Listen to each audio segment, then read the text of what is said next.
Very good morning, good afternoon, good evening, wherever you are. My name is Jag Dhillon, and I will talk to you about Druid for the next 30 to 45 minutes, and I will also let you have the opportunity to ask me any questions.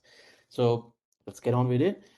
So the whole idea of this talk is to give it a few different sections. So we'll talk about the data temperature spectrum, followed by a tour, and then we go down to the Apache Druid and how it works in the back end, and then finally, can we have it all?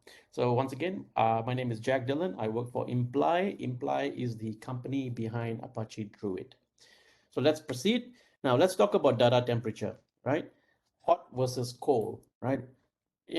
Just like, when you go to a restaurant, you have hot dishes and you have cold dishes. Similarly, in the data world, you have hot data, cold data. What is cold data? Cold data is when you don't expect the queries to be fast, right?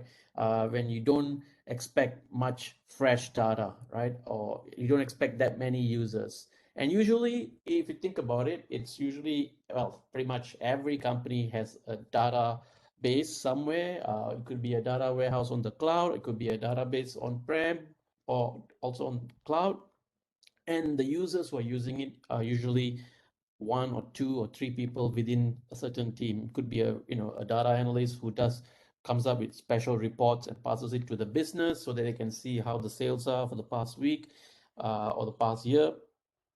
Or it could be a financial analyst who's working on planning for the company. So that's basically where you have cold data, right? Data that's already happened sitting there. Where it gets exciting is hot data. Hot data is the type of data that is generated while we speak, right? And you expect that data to be available quickly, right? It is fresh. You expect to have a lot of concurrent users connected to it. You expect it to be highly interactive because each user will have their own query that they're after, right? And no one user will be the same. And you expect the response to be less than 0.1 to less than 3 seconds, right? That's the golden rule of a hot data. Now, where does this hot speed comes in useful? Think about it from where you are right now. If you're looking at a risk fraud situation, or if you're a technical guy working on the infrastructure, you're interested in the network performance. Or you could also look at it from a clickstream perspective, where you want to see as users are clicking through your digital website, right, or digital app, and you want to see how the users are interactive once you've made some changes, right? But most importantly, it is in data-driven applications. So application that you as a developer who is writing some code where you have the users at the end of it who are using that information, that is where hot speeds are very useful, right? Uh, Also, for example, digital ads, data warehousing, metrics, Internet of Things, right? Imagine if you have solar panels like we do in a lot of houses here in Australia.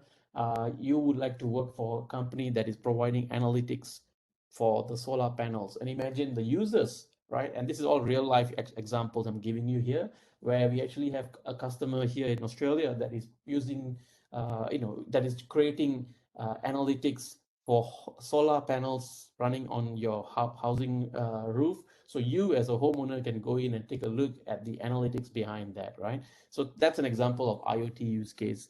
Metrics could even be numbers, right?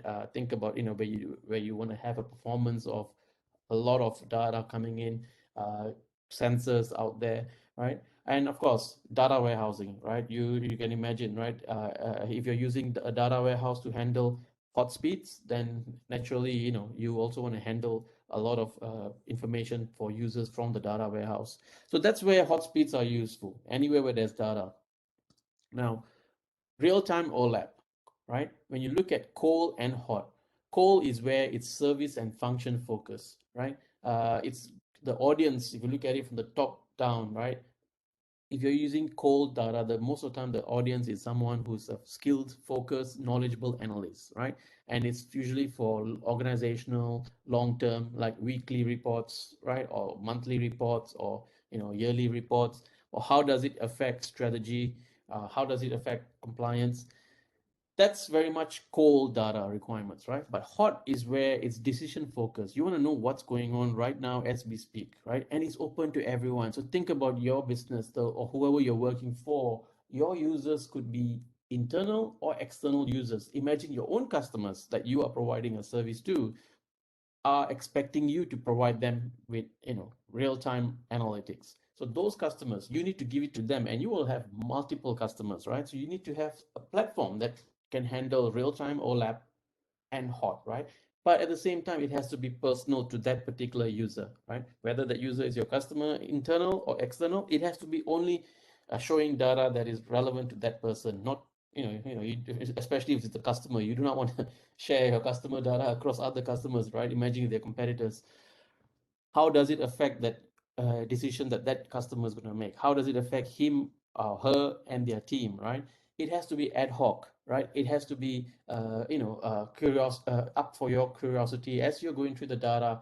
You want to make your own filtering, you want to make your own analysis. That is what real-time OLAP is all about. Now, think about the current generation, the Gen Z, right? The service expectations is pretty much real time, right? You can imagine they're all, they want to know what's going on. It has to be simple and intuitive. It has to be location based and adaptive, right? So that's the service expectation today, what most people are after, right? And if you look at it, this is a one quote that we have to share is that by 2021, that was last year, the number of citizen data scientists will grow 5 times faster than the number of highly skilled data scientists. What it means is that every one of us is going to be a data scientist. It doesn't have to be a highly skilled data scientist. We just want to be a data scientist. In other words, you just want to have data on your fingertips. And that's what everyone is talking about. So, which takes us to the next slide on real-time OLAP, right? Again, it has to be quick, low latency. Queries should run less than 3 seconds tops, right? It has to be fresh data. It has to be able to handle high concurrent number of users, right?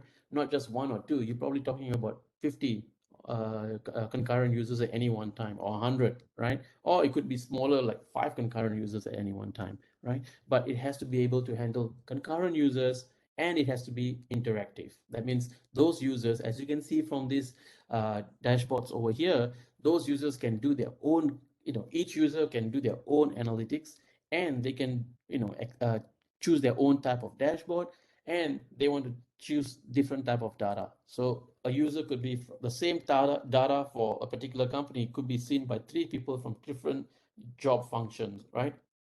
The person on the left, as you can see, could be doing something to do with finance focus. The person in the middle could be doing something who's interested from a sales figures, right? Or inventory, or customer feedback. And the person on the right could be in the technical team, and they want to see how the systems are performing based on the response from the business, right? So that's what we're talking about, real-time OLAP. Quick, low latency, fresh data, high concurrent users, and interactive, whereby each user can come up with their own slicing and dicing, their own analysis. Druid is out there. It's been there for about, more than 7 years now, right? And the people who have adopted Druid are some of the largest Silicon Valley companies. So Netflix is an example, right?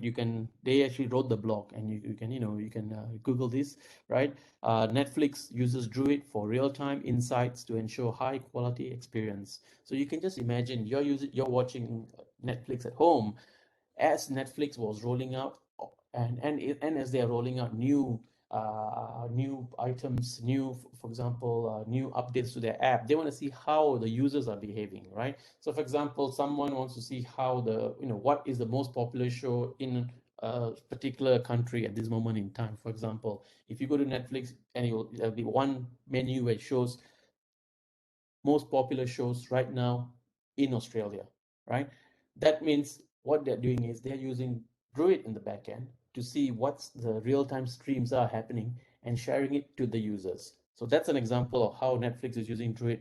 They have a number of other use cases, but that just gives you an idea, right? Mopap, which is a company that was owned by Twitter, they are using Druid to power their analytics to query terabytes of data in second, right? And again, this is all available on their website. Please go ahead. And of course, Airbnb, right? You want to see how examples are when when you're doing a search for a place to stay, what the analytics behind the the analytics behind that location. That is also powered by Druid. So you can, as far as scalability goes, we're talking about hundreds of billions of rows per day, right? And now we're talking about trillion rows, right? And over 1+ year retained to see the history of how the adoption of how the users are behaving, right?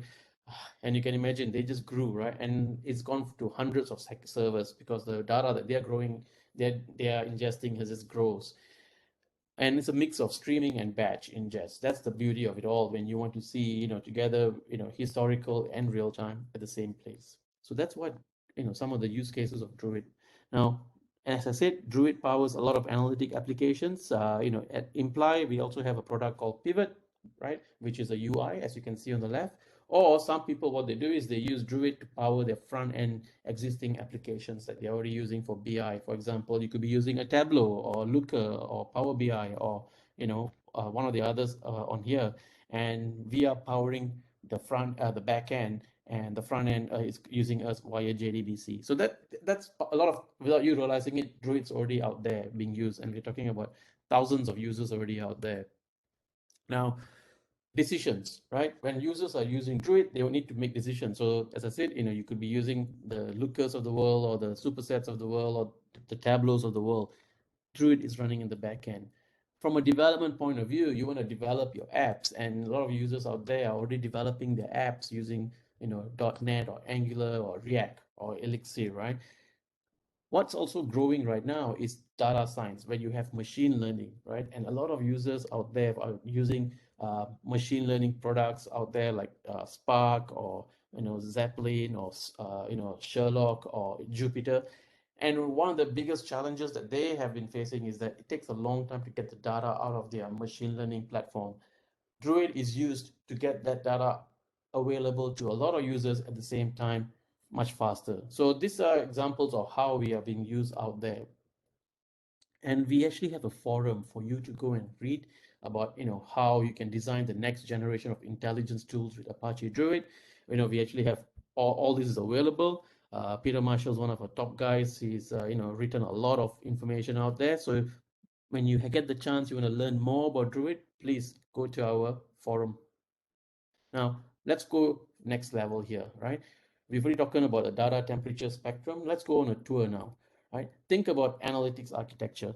Originally, Oracle came and took over the market with their database, right? And then you have Microsoft SQL, etc. That database was the RDBMS, and that became, dated after a while, and everyone started doing more, transformation work on the data and took it to the next level where you have a data warehouse, right? From a data warehouse, the demands started growing, and you started having OLAP databases, right? Once you've done that ETL work, because the OLAP database is where they got the response that they wanted, right? And as data grew, as you can see, they sharded the data. You have all these online transactional processing systems running on databases, connecting to the data warehouses, and then feeding into an OLAP database. Big data came up, right? And everyone talks about big data, right? And as you can imagine, the accelerations just went up higher and higher and faster as time progressed, right? And you have the pure storage data lake, right? Which is a term, right? Data lake, Delta lake, lake house. These are all the latest terms out there. And everyone started scaling. But the challenge, again, with all of that was great when you only have one or two or three users. But when you want to share that data out, the information out from this data to a lot of users, you need to have a serving database, right? An optimized copy. So this is what we mean by big data and serving layer, right? And when you look at it that angle, that's where Druid comes in. It's an optimized copy, right? And if you're looking at it from an architecture point of view, that's exactly where Druid sits. When you want to have a serving layer, when you want to extract that information out, whether it's from, as you can see on the left, from your online applications, right? Whether it's a mobile app or online app or online website, or from your IoT devices, right? You want to get the solar panels information. You want to get information from building sensors, right? If you want to, for example, you could be a company providing solutions out there, and one of the ways that you capture this solution is by extracting information from building sensors, right? Or plane sensors, or even train lines. When you might have, the metro lines here in Sydney, which has got all the metro trains running on it, the amount of data they are generating. Imagine getting that out in real time, right? And then putting it into your massive data lake or delta lake, and then trying to query on top of it. And then that's where you start having some bottlenecks, because it takes takes a long time to get the data information out to a lot of users who are going to do their own analytics, right? That's where Druid comes in, right? Because that's where you need an optimized copy. And this is an example of where Druid normally sits in an architecture. And when you start talking about serving big data and serving layer, these days you also have a very popular tool out there, which is called Kafka or Kinesis, right? Where you want to have real-time information being forwarded from the data source to the actual database. And Druid is able to ingest both batch and also real-time data coming in from your streaming system.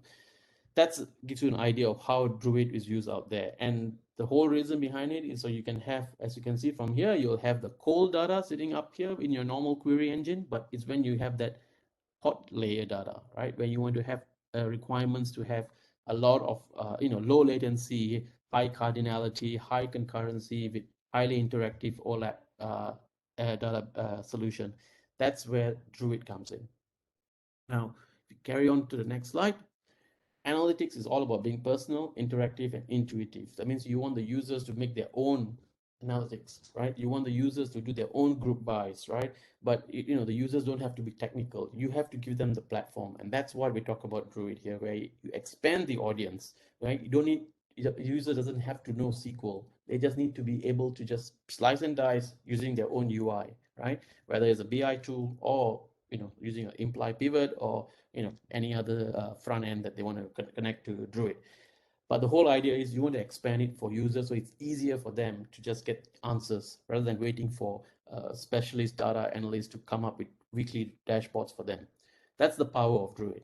Now, if I go on to the next slide, we talk about, we've already gone on the data temperature spectrum. We've gone on a tour. Now let's talk about Apache Druid, right? Let's go into what is Druid, how does it run? So Druid uses a microservices architecture. So, basically, if you're familiar with Kubernetes or any other microservices platform out there, Druid is designed using microservices. So you have the Druid server, which has got a mixture of different components. We call them microservices, and each component could be doing the indexing, could be doing the historicals, could be doing the query, right? But in all of these, you have the master server on the left, which does the coordinator, which ensures all the services are running and all the services are in tandem. And when you do an upgrade or down, or updates, it makes sure all the consistent configuration is applied, right? Then you have the deep storage where Druid can be something cheap out on the internet like S3 or something is the equivalent of the Azure world, right? And that's where you have the data which has been stored for long-term retention. So you might have customers like, for example, like the Netflix of the world. They are looking at data in real time, but they also have data available for long-term analytics that could be sitting in the deep storage, and therefore it reduces the cost too, because they only need it, they only call upon it when they need it. So therefore you can use something cheap as the data grows. So that gives you an idea of how Druid is designed, running a microservices architecture. Now, Druid's advantage compared to other equivalent OLAP engines out there. This is what some of the users have told us, right?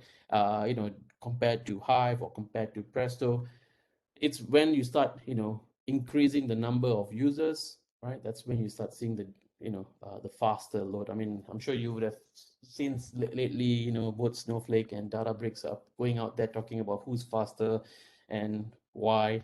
Well, in terms of as far as Druid goes, you can just go in online and just do a search, and you'll find what the research out there talks about Druid, how fast it is, especially when you start having a lot of concurrent users running different queries. And that's where the challenge comes in for anything out there. Now, why is it super fast?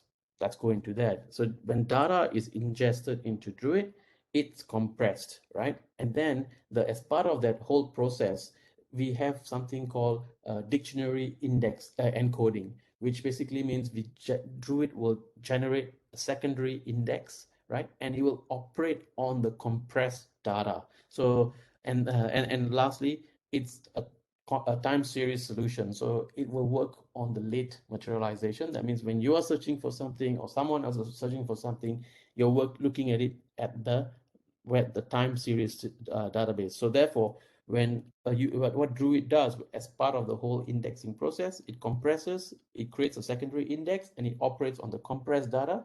And because everything is partition based on time, when it's partitioned based on time, the data is tightly integrated and tightly held, so it's faster when you're searching for something last 1 hour or last 24 hours or last one day. It will just go on those partitions. So therefore, it is much, much faster. And of course, it is a columnar solution. I'm not sure if I told you that already. Now, think about it this year. Here's an example where, where you have the data coming in, you have the time, and it's all, and it ingests the data on the fly, right? And, here we are looking at it, for example, example of a rock band, right? Coming, and the data is being ingested, and you are interested in how the sales are for that particular rock band's concert in a particular city, right? So what happens is that's the artist, the string, and that's the actual raw data. But what Druid does, it creates the numbers, right, which is dictionary encoded, which is part of the whole compression process, right? And therefore, instead of working on the actual raw data, it actually works on the string, right? Basically, it works on the actual numbers that Druid creates. So if I keep going further, you actually have, as part of the process, ingest the data, it compresses the raw data, and it creates a bitmap index, right? And the bitmap index is where it's stored and it's compressed, right? And that's where the magic takes place whenever the users are running any queries, right? And that's the reason why it's super, super fast. Now, here's an example where, in this particular example, we got the time, we got the artists, right? We got the city here, Melbourne, Perth, Sydney. We got the, price of the tickets and how many tickets has been sold, right? And imagine if you run a query, for example, select city, the sum of price from sales, right? Where artist is ACDC and group by city, right? I believe a lot of you guys are based in Melbourne, so I'm pretty sure you guys are familiar with ACDC. It's a famous Australian band. But here we're talking about selecting the city. That's the SQL syntax behind it.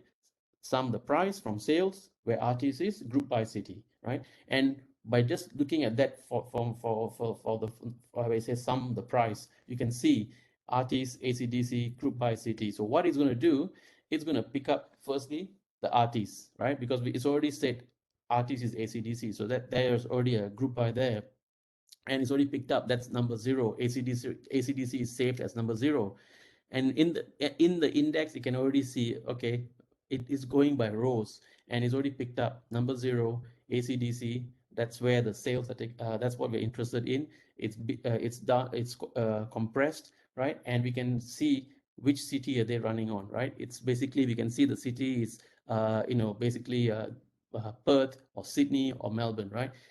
Then it wants to group by the data, right? Where it's talking about where does the city string is, and it wants to see what's the sum of the price of the tickets. So from there, it's already come back, right? City, 2 cities, right? The value is 2 and 1, right? There's no sales in Melbourne, as you can see here. Melbourne is 0, so there's no sales in there, but it's got sales in Sydney and in Perth. And it sums up the number there, total aggregates it, and it responds back as Sydney, Perth. That's the magic of having a dictionary encoding and bitmap index compressed within Druid. And that's the magic why it goes faster than anything out there. It's a columnar-based solution, right? And it allows the users to do their own filtering based on any group bys that they're after. That's the magic, right? We also look at the rows here. We can see the bitmap index, right? You can see, over here again, once again, ACDC is 0, row 0, right? And the sales are in Perth and in Sydney, right? And that's where the information is coming back from, and it responds back with a price. And that's pretty much that's what Druid works in the back. So that's pretty much Druid. The analytics architecture, as we mentioned, you can fetch it on demand. Basically, it's all available ahead of time, and it can be used for streaming and historical solutions.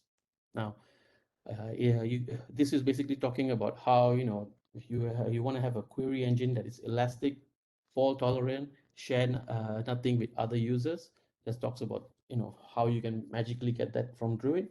Performance is most important, right? You want to have better performance on same hardware with a lower performance floor, and that's where you can also federate the data sources across these different solutions into Druid.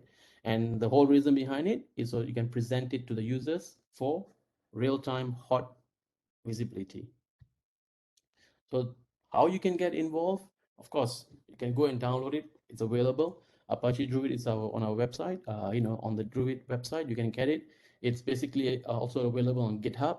You can try it, and I definitely recommend you, basically follow some of, become a member, right? And listen to some of our talks. We actually have a lot of talks out there on our virtual Druid Summit. Again, it's all available here on our particular website.